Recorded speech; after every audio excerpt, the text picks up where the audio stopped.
হে hello viewers, দেখে কি মনে হচ্ছে আমি কি সত্যিই অ্যামাজনে?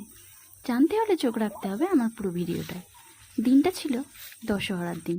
আমার প্রোফাইলে আমার সাথে যতজন কানেক্টেড আছো আমার সাথে, তারা প্রত্যেকেই জানো বা পোস্টের মাধ্যমে বুঝতেই পেরেছো যে আমি সেদিনকে মামাবাড়ি গিয়েছিলাম। আমার মামাবাড়ি প্রত্যন্ত একটি গ্রামীণ এলাকায়। স্বাভাবিকভাবেই সেখানে মানুষের জমি জমা ও বাগান সকলেরই আছে। আমার দাদুরও তেমনি দু একটি বাগান আছে, আর সেগুলো দেখতেই আমরা এখানে এসেছি আর এই জঙ্গল পেরিয়ে যাচ্ছি। এগুলো সবই আসলে কারো না কারো বাগান। যত্নের অভাবে এগুলোও জঙ্গলে পরিণত হচ্ছে। গ্রাম বাংলা এখন সবই শহরে রূপান্তরিত হচ্ছে, তাই যাদের বাগান তারাও আর এইসব বাগান পরিচর্যা করতে আসে না। আমরা ছোটবেলায় এখানে কত আম কুড়িয়েছি, কত স্মৃতি জড়িয়ে এই জঙ্গলের সাথে। যাই হোক, দেখতে দেখতে আমার পথও শেষ হয়ে এলো।